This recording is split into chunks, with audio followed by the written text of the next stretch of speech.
सो भाई आप लोगों के लिए लास्ट मैंने वीडियो बनाया था जब मैंने आपको RC 490 के ऊपर बताया था, बट अभी उसकी और क्लियर इमेजेस निकल करके आ चुकी हैं, कुछ डिटेल्स भी निकल करके आई हैं। उन सभी चीज़ों के बारे में बात करेंगे। एंड जो एक्चुअल में हम लोगों को लग रहा था कि ये RC 490 है, उसमें भी आपको काफ़ी ज़्यादा चेंजेस देखने को मिलेंगे। सबसे पहले मैंने जो आपको इमेज दिखाई थी वो मैं आप लोगों को दिखा देता हूँ। जो सबसे पहली इमेज थी जिसमें देखने में हम लोगों को काफ़ी ज़्यादा चीज़ें समझ में आ रही थी, बट 2 से 3 और इमेजेस निकल करके आई हैं हमारे सामने। तो थोड़ा सा और अच्छे तरीके से बात करते हैं इस बाइक के ऊपर कि क्या क्या चीज़ें जो है आने वाली है, इंजन कौन सा जो है कंपनी यूज़ कर रही है, एंड बहुत सारी चीज़ें जो है वो आप लोगों को यहाँ पर पता चलेगी। सबसे पहली चीज़ यहाँ पर अगर आप लोग देखते हो, जो इसकी जो सेकेंडरी इमेजेस आई है या जो आप लोगों को और 2-4 इमेजेस आई हैं, उसके अंदर भाई क्लियर एक चीज़ बिल्कुल अच्छे तरीके से क्लियर है कि ये बाइक जो है वो ऑफकोर्स इंडियन मार्केट के अंदर तो बहुत जल्द आने वाली है। ऐसा मैं क्यों कह रहा हूँ, क्योंकि जब पहली इमेज आई थी तो वो थोड़ा सा ऐसा लग रहा था काफ़ी लोगों की AI से बनाई गई है या ऐसी बहुत सारी चीज़ें थी। बट भाई जो बाकी इमेजेस निकल करके आई है ना, वो बहुत ही ज़्यादा अलग, बहुत ही ज़्यादा यूनिक निकल करके आई है। एंड देखने में ऐसा लग नहीं रहा कि भाई कोई भी जो हो फेक इमेज है। ऑलमोस्ट काफ़ी हद तक जो है वो एकदम ओरिजिनल एंड काफ़ी हद तक ऐसा लग रहा है कि हाँ बाइक जो है वो ओरिजिनल ही रहने वाली है, जो आप लोगों को इंडियन मार्केट के अंदर देखने को मिलेगी। अब सबसे पहली चीज़ यहाँ पर अगर आप लोग देखोगे, सो जो इस बाइक के अंदर इंजन आ रहा है ना, तो हम लोगों को ये पता था कि KTM जो है वो अपनी RC 490 लेकर के आ रहा है, बट ऐसा नहीं है। KTM यहाँ पर आपको RC 490 नहीं, आप लोगों को KTM की तरफ से आने वाली RC 450 यानी 450 सीसी के अंदर आप लोगों को ये इंजन देखने को मिलने वाला है। एंड यहाँ पर आप लोग एक तरीके से कह सकते हो, जो आप लोगों को CF मोटो की तरफ से आने वाला एक इंजन था ना, जो आप लोगों की जो CF मोटो की बाइक्स आती हैं, उस टाइप की जो बाइक्स में आप लोगों को जो इंजन देखने को मिलता है, कुछ उसी टाइप का यहाँ पर भी आप लोगों को इंजन देखने को मिलेगा इस बाइक के अंदर। तो ऑलमोस्ट जो है एक तरीके से कह सकते हो कि वही इंजन जो है यहाँ पर आपको बाइक के अंदर देखने को मिल रहा है, जो CF मोटो का जो है इंजन आप लोगों को बेस देखने को मिलता है, जो आपकी 450 SR आती है। सो वो एक चीज़ है, बट यहाँ पर एक आधी चीज़ें जो है वो उससे भी ज़्यादा यूनिक है एंड उससे भी ज़्यादा आप लोगों को यहाँ पर एडवांस देखने को मिलेगी। सबसे पहले लुक्स अगर आप लोग देखोगे, जो कि मैं आपको दूसरी और तीसरी इमेज में दिखाना चाहूंगा, तो यहाँ पर अगर आप लोग देखोगे तो काफ़ी बड़ा सा जो है वो आपको वाइजर देखने को मिल रहा है, जो देखने में बहुत ही ज़्यादा अट्रैक्टिव एंड काफ़ी अच्छा लग रहा है। एंड एक पूरे का पूरे ट्रैक के ऊपर जो है इस बाइक की भी फोटोज ली गई हैं, जिसमें आपको साफ क्लियर देखने को मिल रहा होगा कि ये जो है 490 नहीं 450 रहने वाली है। RC की बैजिंग देखने को मिलेगी एंड रेडी टू रेस जो है वो आप लोगों को देखने को मिलेगा। बहुत ही ज़्यादा शार्पर लग रही है एंड बहुत ही ज़्यादा कमाल की बाइक लग रही है। एंड एक चीज़ जो हम लोगों ने प्रीवियस कुछ इमेजेस में नोटिस करी थी कि टेल लाइट जो है कंपनी नहीं दे रही। अब थोड़ा सा अगर आप जूम करके देखोगे तो मेरे को तो देखने में लग रहा है कि भाई वहाँ पर जो है वो टेल लाइट भी जो है यहाँ पर ऑफर करी गई है। इंटीग्रेटेड जो है टेल लाइट नहीं दी कि इंडिकेटर के अंदर ही आपको टेल लाइट ऑफर करी हो, यहाँ पर आपको बकायदा एक प्रॉपर टेल लाइट भी जो है वो देखने को मिल रही है। साइड प्रोफाइल से भी बहुत ज़्यादा बल्कि लग रही है। लिटरली भाई अब एप्रिलिया RS 457 के ना छक्के छूटने वाले हैं, सच्ची बता रहा हूँ। बाकी आप लोगों को इस बाइक की लुक्स एंड डिजाइन कैसी लग रही है कैसी नहीं, वो आप मुझे जो है वो कमेंट बॉक्स में बताना। बाकी इस इमेज में अगर आप एक चीज़ नोटिस कर पा रहे होगे, एंड अगर आप में से सुपर बाइक की नॉलेज कोई रखता हो या फिर बाइक्स की नॉलेज रखता हो तो पता होगा, इस बाइक के अंदर भाई स्टीयरिंग डैम्पर भी जो है वो दे रखा है आप लोगों को। मतलब KTM भाई नेक्स्ट लेवल ही लेकर के जा रही है चीज़ों को। ऑब्वियसली ये बाइक आराम से जो है मुझे लगता है कि 200 की स्पीड जो है वो आराम से अचीव कर लेगी। तो उस कंडीशन में कहीं ना कहीं जो है उस कंडीशन में क्या है कि बाइक का स्टेबल होना जो है बहुत ज़्यादा जरूरी है। काफ़ी बार जो है वो बाइक हाई स्पीड में रहती है तो टैंक स्लैपर आ जाता है, जिससे ये बाइक जो है वो आपको काफ़ी ज़्यादा सेफ रखने वाली है। सो ये एक चीज़ जो है वो बहुत ही ज़्यादा प्यारी है, मतलब मज़ा आ जाएगा भाई। KTM आपको बहुत तगड़ी चीज़ें ऑफर करने वाली है।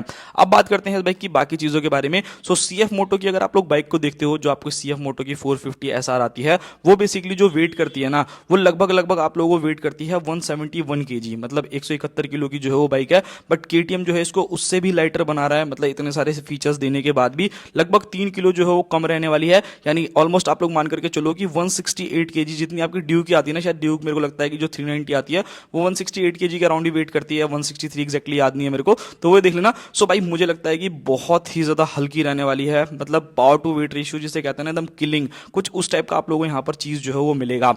अब उसी के साथ साथ यहाँ पर अगर मैं बात करता हूँ टॉप स्पीड की, तो भाई आराम से ये बाइक जो है वो क्लेम जो करी जा रही है 95 किलोमीटर पर आवर की स्पीड जो है ये अचीव कर लेगी। तो ऑब्वियसली उससे ज़्यादा ही जाने वाली है।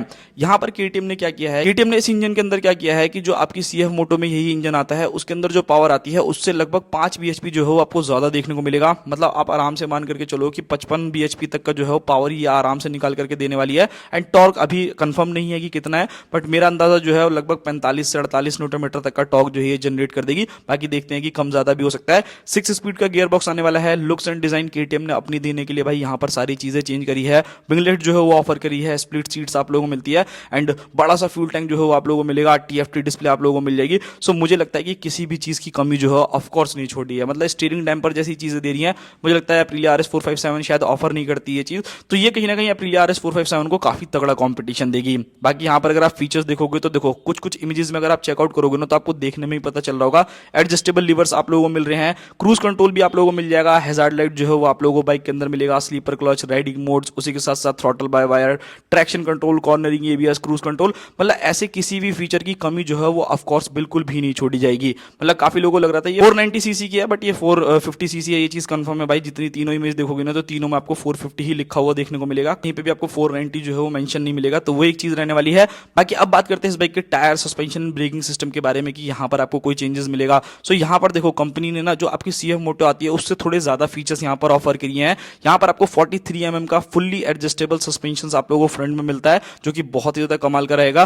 कंप्रेस करना चाहो, रीबाउंड करना चाहो या किसी भी सिचुएशन में यूज करना चाहो, सपोज अगर आप ट्रैक पे लेके जाते हो तो आप उस टाइम जो है वो हार्डर साइड कर सकते हो सस्पेंशन को। अगर आप नॉर्मली जो है वो राइड कर रहे हो, लॉन्ग राइड्स पे जा रहे हो, सो उस कंडीशन में वैसे तो बनी नहीं है बट फिर भी बहुत से लोग हैं भाई जो जिद्दियां ले करके जाते हैं, सो उस कंडीशन में जो है आप इसको सॉफ्टर साइड भी रख सकते हो। रियर में आपको मोनोशॉक एब्जॉर्बर मिल जाएगा एंड एक चीज काफी अच्छी है कि इस बाइक की जो सीट हाइट रहने वाली है ना वो भी बहुत ज्यादा ऊंची नहीं रहेगी। मतलब यहाँ पर जैसा आप लोगों ने देखा होगा जो आपकी RC390 आती है उसकी सीट हाइट इतनी ज्यादा ऊंची है ना कि जिस बंदे की हाइट 5.4 5.3 देखो चलाने वाला चला लेता है बट एक कंफर्टेबल तरीके से चलाने में ना उसे कहीं ना कहीं दिक्कत होती है। सो इस बाइक की जो सीट हाइट है वो भी बहुत ज्यादा ऊंची नहीं रहेगी, 810 mm 815 mm इसकी के आसपास में होनी चाहिए जो मेरी एक्सपेक्टेशन है। सो मेरे हिसाब से भाई वो चीज काफी ज्यादा बेस्ट रहेगी, वहां पर कोई इशू जो है वो बिल्कुल भी नहीं आएगा एंड लिटरली बहुत ही ज्यादा अमेजिंग लग रही है। टायर प्रोफाइल के बारे में बात करूं तो देखो ऑब्वियसली इमेज में इतना ज्यादा जूम करके नहीं देख सकता भाई, बट मुझे ऐसा लग रहा है कि मे बी शायद 110 सेक्शन एंड 150 सेक्शन का टायर दिया हो, या फिर हो सकता है कि इसके अंदर आप लोगों को 120 एंड 160 सेक्शन का टायर भी जो हो कंपनी ऑफर कर सकती है। बिकॉज अगर आप कॉम्पिटिशन में देखोगे लाइक एप्रिलिया की RS457 आती है, सो वहां पर आप लोगों को क्या टायर्स ऑफर करते हैं 110 एंड 150 सेक्शन का जो हो रियर टायर ऑफर किया जाता है। सो यहाँ पर हो सकता है कि कंपनी उससे थोड़ा सा एडवांस जाने के लिए थोड़े से और बड़े टायर्स आपको ऑफर करे। अब बात करते हैं ब्रेकिंग सिस्टम के बारे में। सो इस बाइक के अंदर सिंगल डिस्क आप लोगों को फ्रंट में देखने को मिलती है एंड सिंगल डिस्क जो है रियर में मिलेगी। सो 320 mm की फ्रंट डिस्क, 240 mm की रियर डिस्क मिलेगी। एंड एक और चीज भाई यहाँ पर अगर आप लोग देखोगे ना तो भाई आप लोग चेकआउट कर सकते हो जो इसका स्विंग आर्म है ना, मतलब देखने में ऐसा सिंगल साइड स्विंग आर्म जैसा लग रहा है। सो वो भी चीज जो है ये चीज आप लोगों ने CF मोटो की बाइक्स में देखा होगा। लिटरली भाई मतलब KTM को पता नहीं किसने हट कर दिया भाई, बहुत ही ज्यादा तगड़ा गेम जो है खेल रहे हैं। अब बात करते हैं प्राइसिंग के बारे में। तो देखो प्राइसिंग जो मेरे को मानना है आराम से एप्रिलिया की अगर आप लोग प्राइसिंग देखोगे तो वो भी अच्छी खासी है। मतलब ऑन रोड अगर मैं उस बाइक की प्राइसिंग लेकर के चलता हूं कि इंडियन मार्केट के अंदर कितने रुपए में आप लोगों को बाइक देखने को मिलती है, सो मेरे हिसाब से जो एप्रिलिया की RS457 है आराम से मतलब कॉस्ट करती है 5-5.5 लाख रुपए के आसपास में करती है ऑन रोड प्राइसिंग में, आपको बता रहा हूं। सो हो सकता है कि ये बाइक थोड़ी सी उससे एक्सपेंसिव जाए, मतलब देखते हैं भाई क्या होता है, क्योंकि KTM की जितनी बाइक्स रहती हैं वो मोस्टली एक्सपेंसिव साइड ही रहती हैं। अब बात करते हैं इस बाइक के लॉन्च डेट के बारे में कि कब तक ये बाइक जो है इंडियन मार्केट के अंदर आ रही है। सो 2026 के मिड तक, या फिर मे भी हो सकता है कि भाई आपको KTM सरप्राइज ही दे दे, स्टार्टिंग के अंदर ही 2026 में लॉन्च कर दे, बिकॉज बाइक हमारे सामने है, लुक्स एंड डिजाइन जो है हमारे सामने है। सो ऐसा हो भी सकता है। बाकी आपकी क्या एक्सपेक्टेशन है RC450 को लेकर के आप मुझे जरूर कमेंट बॉक्स में बताना एंड अगर कुछ भी इन्फॉर्मेशन रह गई हो तो आप मुझे कमेंट करके पूछ सकते हो।